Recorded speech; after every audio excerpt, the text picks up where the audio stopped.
Irmãos, é com muita satisfação que estamos aqui para prestar esse culto ao único Deus que é merecedor de toda a honra e de toda a glória. Convido aos irmãos para abrir suas Bíblias no livro de Juízes, no capítulo 6. É um texto que fala de alguém muito parecido com cada um de nós. Alguém que tinha fé, mas alguém também que ao mesmo tempo tinha medo e tentou fugir da ordem de Deus para libertar o seu povo. Capítulo 6 do livro de Juízes. Este texto que nós vamos fazer uma abordagem do versículo 1 ao 40, e vocês permaneçam com as suas Bíblias abertas. Nesse texto, Deus chama um personagem chamado Gideão, e ele seria o próximo juiz de Israel, para trazer de volta o povo que estava em opressão, o povo que estava sendo subjugado, povos estrangeiros. Mas era necessário alguém para liderar aquele povo, para livrá-los da opressão dos midianitas. E é interessante nesse texto como Gideão, ele pede provas a Deus para saber se realmente Deus estaria com ele em uma missão muito difícil e até certo ponto arriscada, com a própria perda da vida. Esse texto que está nesse capítulo 6,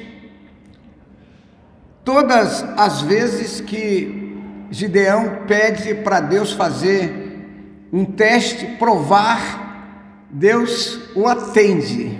É muito interessante como nós temos um Deus que nos conhece, respeita os nossos limites, e um Deus que está sempre pronto para nos servir, para fazer com que a gente tenha um rumo certo na vida.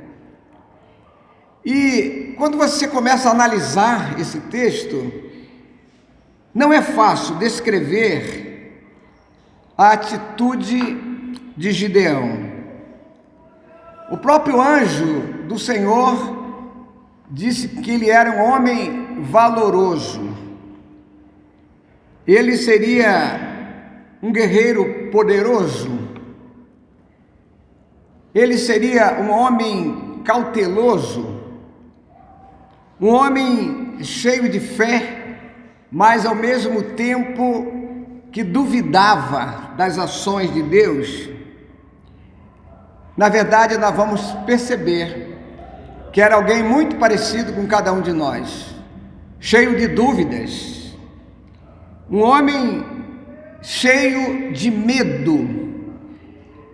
Eu creio que, diante do que nós passamos nesse último ano, e já faz mais de um ano, quando entramos nessa pandemia que foi algo mundial, no mundo inteiro, eu creio que todos tiveram em certa fase medo, um medo que deixou muita gente trancado dentro de casa, muita gente que teve a sua fé a certo ponto vacilante. Também não é fácil descobrir a principal razão de Gideão ter recusado até certo ponto a intenção divina de usá-lo como alguém que, como falamos, o próprio anjo chamou de homem valoroso. E aí a gente pode fazer nossos questionamentos. Seria Gideão alguém que não confiava totalmente em Deus? Ou Gideão não tinha uma certa confiança em si mesmo? O que seria? Ele, na verdade, estava com muito medo e não percebeu de imediato de que Deus é o Todo-Poderoso quando Ele nos capacita para uma unção. Ele está conosco, Ele vai conosco. Quando Gideão pede sinais a Deus, a gente vai perceber que o Senhor foi muito, mas muito paciente com ele. Por que será que Deus foi tão paciente? Deus viu o potencial, Deus viu as habilidades de Gideão. O verso 12 do capítulo 6 diz assim, se você puder acompanhar na sua Bíblia, Juízes, capítulo 6, versículo 12. Então o anjo do Senhor lhe apareceu e lhe disse: o Senhor é contigo, varão valoroso. Verso 13, mas Gideão lhe respondeu: ai, meu Senhor, se o Senhor é conosco, por que tudo isto nos sobreveio? E que é feito de todas as suas maravilhas que nossos pais contaram, dizendo: não nos fez o Senhor subir do Egito? Porém agora o Senhor nos desamparou e nos deu na mão dos midianitas. Ele faz aqui um desabafo, né? E esse verso 12, mesmo ele recebendo a promessa de que Deus estaria com ele, ele de imediato não acreditou prontamente. Mas Deus, Ele conhece o nosso potencial, Deus conhece os nossos medos, as nossas fragilidades, e Deus sabia que Gideão corria risco a fazer um empreendimento de tal envergadura. Não seria fácil quebrar uma idolatria que estava dominante. É muito difícil quando um povo se volta para uma idolatria, fica enraizado, é difícil quebrar. A gente tem aqui a ordem de Deus, do capítulo 6, versículo 25. Percebe que não era muito fácil não. Olha só. Capítulo 6, versículo 25. E aconteceu naquela mesma noite que o Senhor lhe disse, olha só a ordem de Deus: toma o boi de teu pai, a saber, o segundo boi de 7 anos, derriba o altar de Baal, que é de teu pai, e corta o bosque que está ao pé dela. Versículo 26, edifica ao Senhor teu Deus um altar no cume deste lugar forte, no lugar conveniente, e toma o segundo boi e o oferecerás em holocausto com a lenha que cortares do bosque. Olha que missão difícil, né? A ordem de Deus era que ele derrubasse o altar de Baal, despedaçá-lo e cortar o poste sagrado, que era era uma imagem de Azerá, que sempre acompanhava a imagem de Baal, que está ao lado do altar.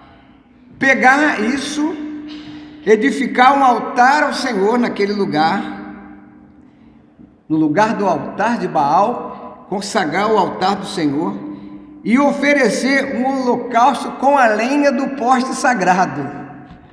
É uma missão para corajoso, uma missão para quem estivesse totalmente com a unção do Senhor e não tivesse nenhum medo. E Gideão mostra medo.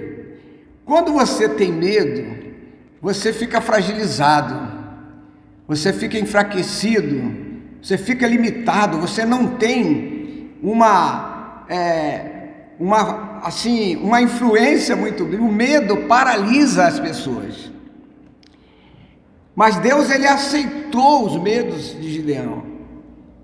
Deus os conhece, ele aceita as nossas fragilidades, porque a verdade ele quer nos fortalecer, mas ele nos entende. Em meio às circunstâncias adversas, o ser humano ele fica fragilizado, limitado, mas à medida em que ele vai vendo as ações de Deus, a fé começa a ser fortificada e aí a gente começa a fazer aquilo que Deus quer.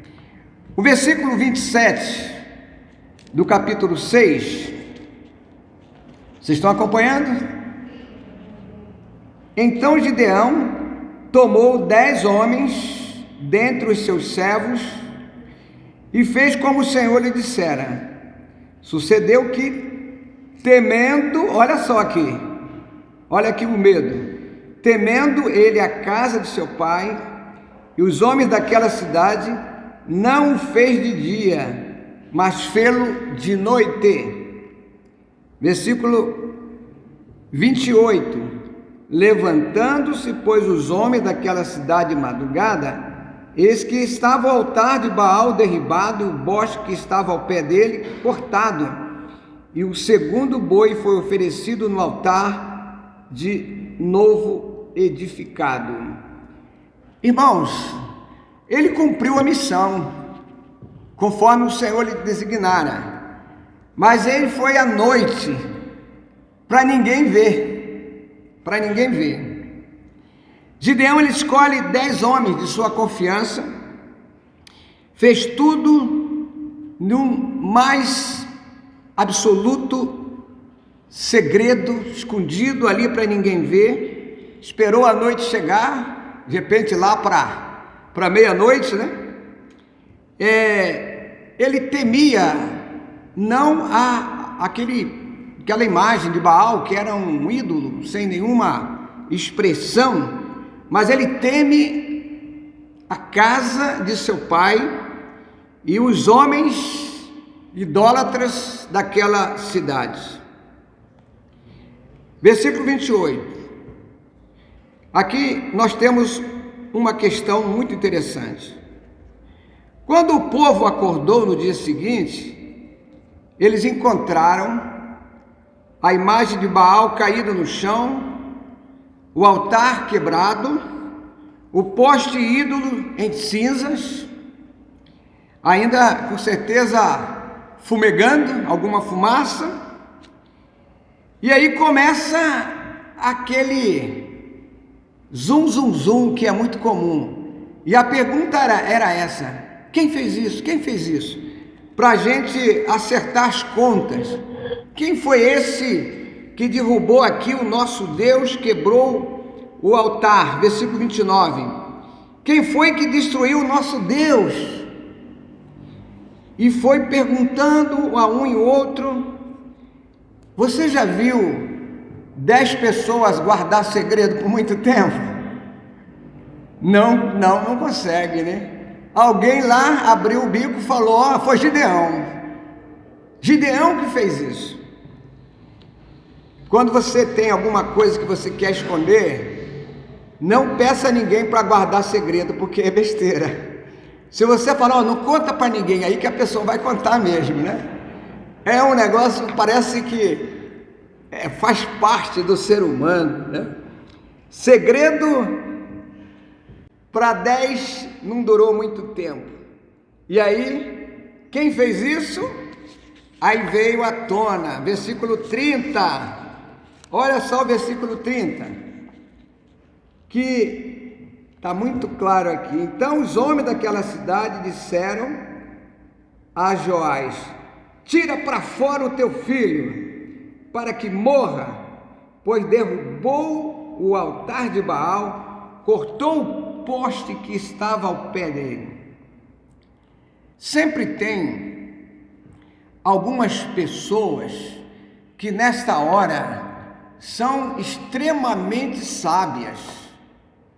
Existem pessoas que na hora de um apuro sempre tem uma palavra que dá uma saída brilhante que vem de Deus mesmo. Versículo 31. Olha só que coisa interessante. Joás disse a todos os que se puseram contra ele. Estava ali para detonar a vida de Gideão, né? Iam matá-lo, né? E ele então fez o seguinte: contendereis vós por Baal? Livrá-lo-eis vós? Qualquer que por ele contender, ainda esta manhã será morto, né? Qualquer que por ele contender, ainda esta manhã será morto. Se ele é Deus, por si mesmo contenda, pois derribaram o seu altar. Muito correto essa atitude, né? Se ele era um Deus, não precisa ninguém defender, deixa que ele se defenda, não é? E aí o versículo 32, pelo que naquele dia lhe chamaram Jerubaal. O que significa? Baal contenda contra ele, pois derribou o seu altar. Gideão, ele muda de nome por sua grande proeza. Que Baal dê o aumento, que Baal se vingue com ele. E aí aconteceu algo que não foi muito fácil. No versículo 32, neste mesmo tempo de confusão, uma grande multidão de povos que anualmente vinham e devastavam tudo, eram os midianitas e seus aliados. Eles vinham e saqueavam toda a colheita, destruía, deixava tudo assim, devastado mesmo. Então, o versículo 34, Gideão agora já recebe a unção do Senhor, do Espírito Santo do Senhor, o capacita, e aquele homem medroso, aquele homem temeroso, passa a se tornar um gigante na fé, que revestiu Gideão, que começa a tocar a trombeta, e aqueles povos que vinham devastando tudo, tiveram uma resposta completamente diferente. E aí houve uma coisa muito interessante. Quando surge alguém que começa a mostrar uma certa intimidade com Deus, sempre vem gente somando para ajudar. E aí vieram, assim, as outras tribos vieram socorrer Gideão. Versículo 35.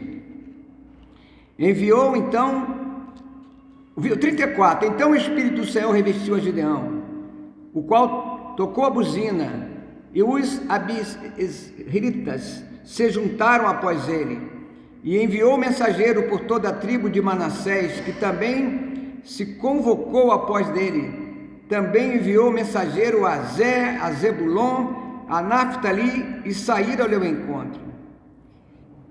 E disse Gideão a Deus: se hás de livrar Israel por minha mão, como tem dito, eis que eu porei um velo de lã na eira. Se o orvalho estiver somente no velo e secura sobre toda a terra, então conhecereis que hás de livrar a Israel por minha mão, como tens dito. E aí depois de tudo isso, ele começa a pedir ainda esta prova a Deus, depois de ser revestido pelo Espírito Santo.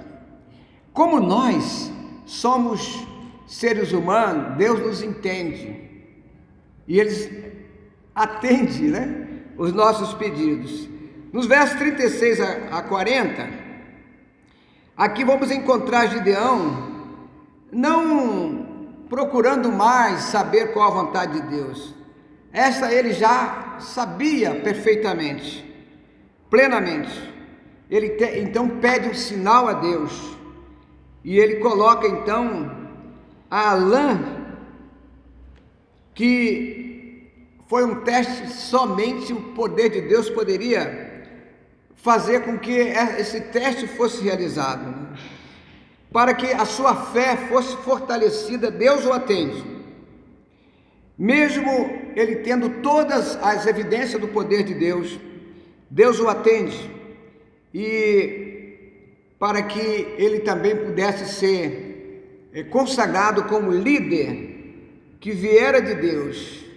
Aliás, esse é um método que não é muito recomendado, Esse teste que ele pede, essa prova que ele pede a Deus, não é muito bom a gente fazer isso com Deus.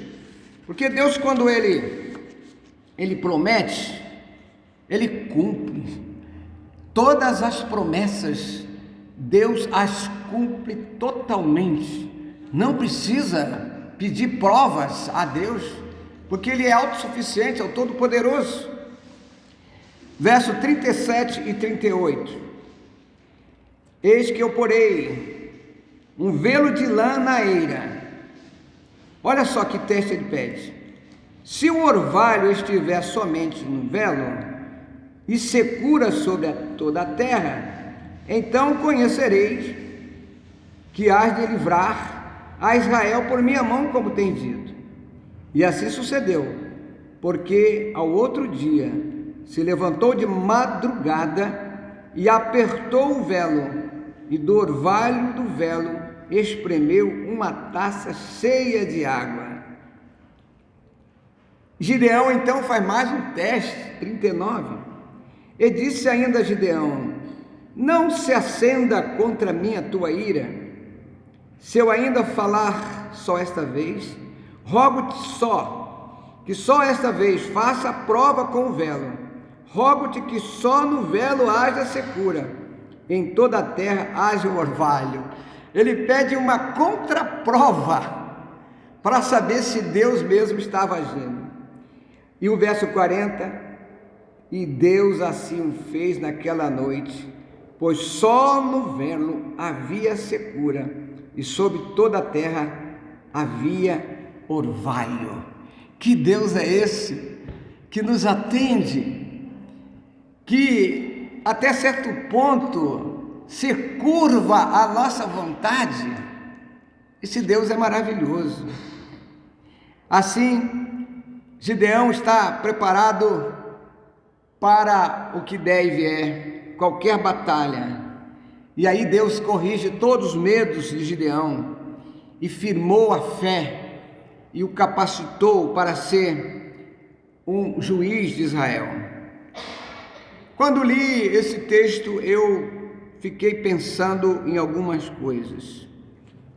Eu quero perguntar a você aqui nesta noite: você, meu irmão, você, minha irmã, que sinais de Deus você tem visto na sua vida? Se você fizer uma autoavaliação, você vai ver quanto Deus já agiu em seu favor, quanto Deus já te protegeu, porque a Bíblia diz que Deus coloca uma cobertura espiritual onde o inimigo não nos toca. Nós sabemos que muitos irmãos nossos foram recolhidos nesse período de pandemia, mas nós fomos poupados. Estamos aqui livres, salvos deste mal, porque Deus cuidou de cada um de nós, Deus nos protegeu. Resposta de oração Quantas respostas de oração nós temos recebido? Quantas vezes você pediu para Deus te abençoar em algum empreendimento e Deus te capacitou, te deu coragem? Muitas vezes colocou na sua boca palavras certas, na hora certa, para abençoar vidas. São as bênçãos de Deus. Consolo e paz nas horas de lutas, de dificuldades, em tempos difíceis, é a mão do Senhor agindo para nos abençoar. E aí eu faço uma pergunta: você pode descobrir em que área da sua vida você mais precisa da direção de Deus? Tem algumas áreas que nós somos como que limitados, frágeis e até temerosos. Muitas vezes em relação ao futuro. Quantas vezes você se preocupa com o que vai acontecer no futuro? Você, quando vê, muitas vezes você pensa, quando eu não puder mais trabalhar, quem é que vai trazer o sustento? Muitas vezes a despesa que você tem durante um mês, né? O dinheiro acaba e o mês continua, e você trabalhando, recebendo o seu salário. Tem gente que preocupa-se com o futuro, que perde o sono. Mas aqui eu quero dizer nessa noite, você tem que colocar nas mãos do Senhor a sua vida, porque Ele vai cuidar de você, em todo o tempo, em qualquer ocasião. Então, em que área da sua vida você mais precisa da direção de Deus? No seu trabalho, seja na sua família, ou mesmo um problema pessoal que tem incomodado, tem tirado o seu sono, uma preocupação que às vezes você não consegue conciliar no sono. Coloque isso nas mãos do Todo-Poderoso, que Ele vai cuidar de você. Pode acreditar nisso. Que esta palavra, ela possa te fortalecer um pouco mais. Quando o Senhor der uma missão para você realizar, não faça como Gideão, não vai pedir prova. Não faça isso. Você, na companhia do Senhor, você pode agir em todas as áreas. Há um poder sobrenatural que vem do Senhor. E a Bíblia está repleta de textos maravilhosos. Olha o texto de Atos 18, capítulo 18, versículo 10. Atos dos Apóstolos. O apóstolo Paulo, ele tinha um grande sonho. Qual era o seu sonho? O apóstolo Paulo foi um missionário que saiu por terras pregando o evangelho, levando as boas novas de salvação, organizando igrejas, mas ele tinha um sonho de pregar na igreja primitiva em Jerusalém.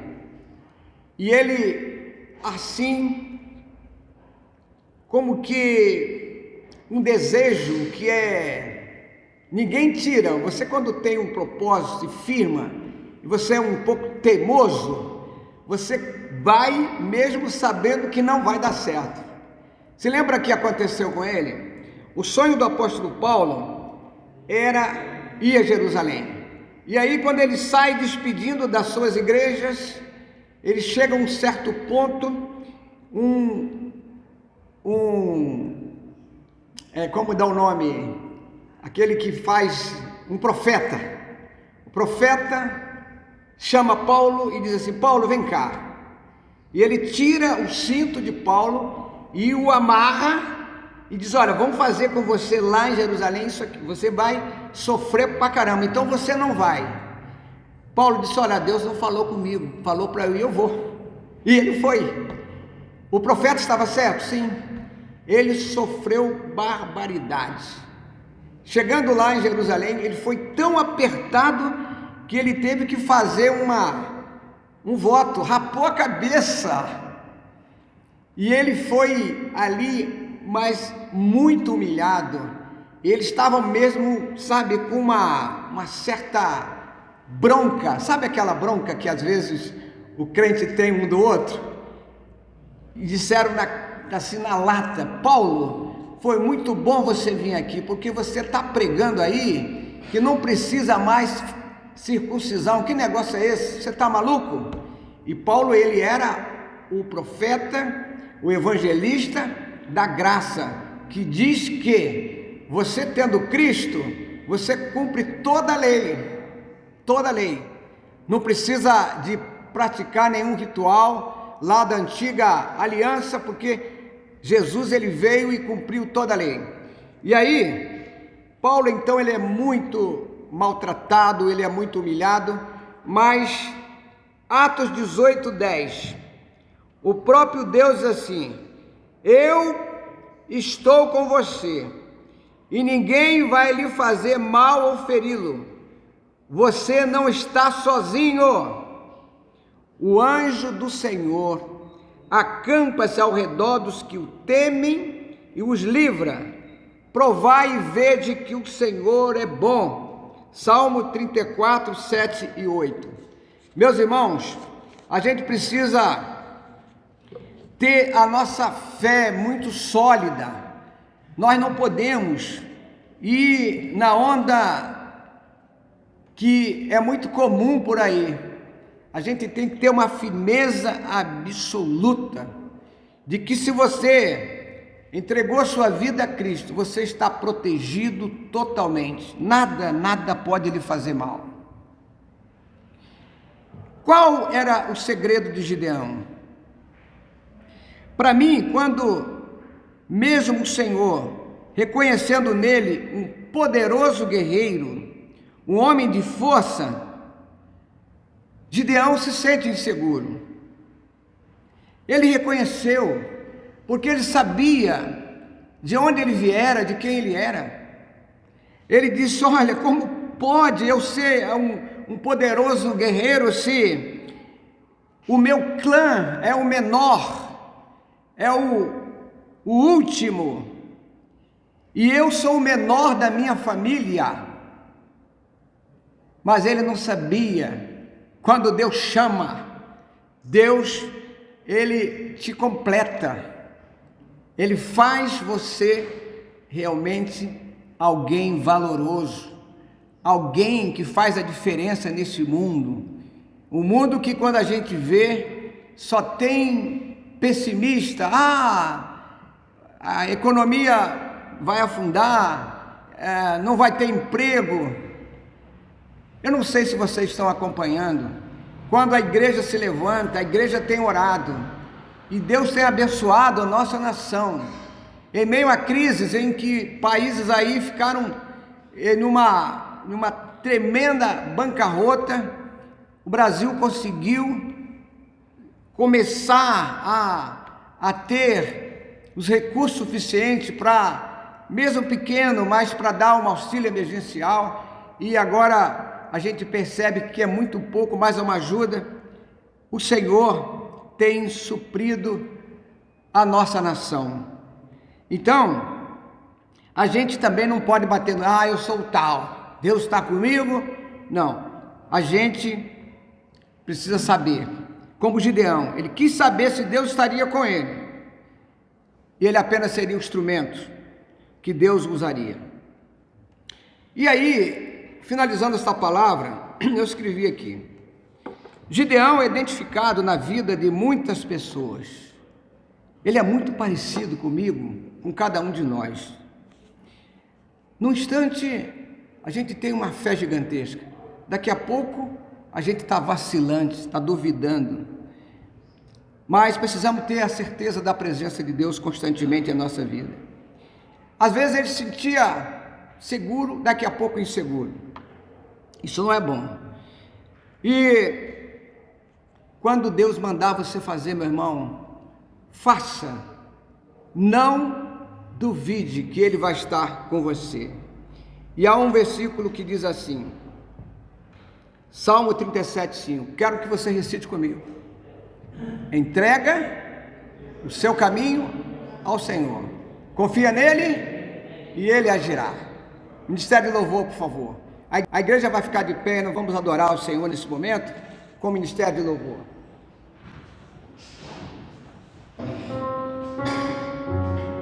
Você pensa em desistir? Pensa que é o fim? Deus planejou algo diferente para você. Nosso clamor está sendo ouvido. Você quer de volta o que é teu? Peça a Ele, Deus, sara minha dor. Lava-me, Senhor, refrigera minha alma.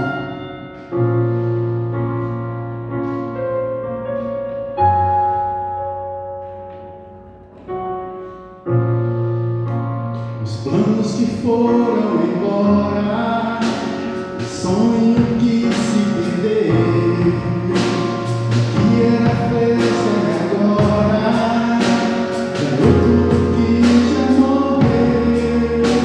Não pode expressar este é o meu fim, não é o que Deus planejou. Levante-se do chão, eu amor, Espírito, eu quero de volta o que é meu. Sara-me, como fazer minha dor. Espírito,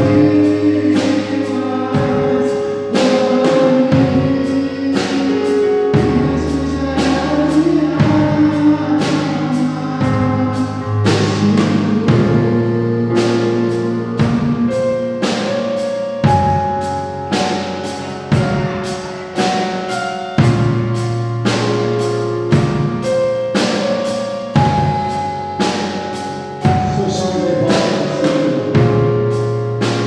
Os planos que foram embora, o sonho que se perdeu, o que era festa e agora é tudo que já morreu. Não podes pensar que este é o meu fim jamais, não é o que Deus planejou. Levante-se do chão, eu amor, Espírito, eu quero de volta o que é meu. Sara-me, com teu azeite minha dor. Espírito, leva minhas águas tranquilas, lava-me, Senhor, e refrigera minha alma. Espírito,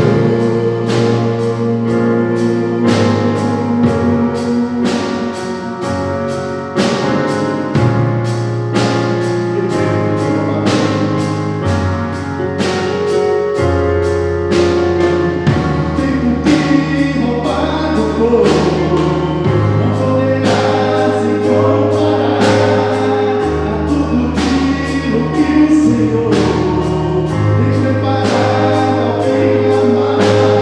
Creia, porque no poder de um amor pode ressuscitar. Ressuscita, Senhor. Espírito, eu quero de volta o que é meu. Sara-me, e põe teu azeite em minha dor. Espírito, leva minhas águas tranquilas, lava-me, Senhor, e refrigera minha alma. Espírito, eu quero de volta o que é meu. Sara-me, e põe teu azeite em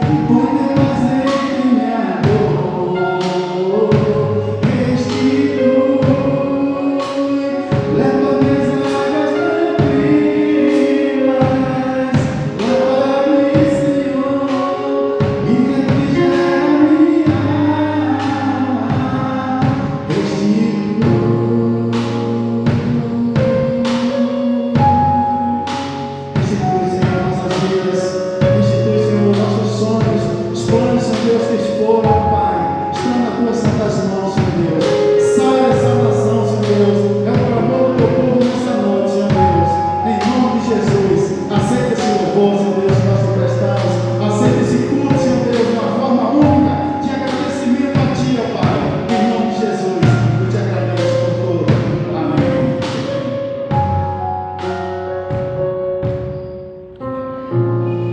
Minha irmã, saia daqui hoje sabendo, você é mulher valorosa.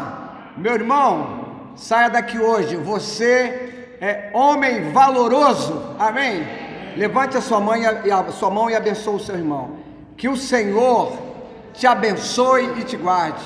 Que o Senhor faça resplandecer o seu rosto sobre ti e tenha misericórdia de ti. Que o Senhor sobre ti levante o seu rosto e te dê a paz. Amém e amém.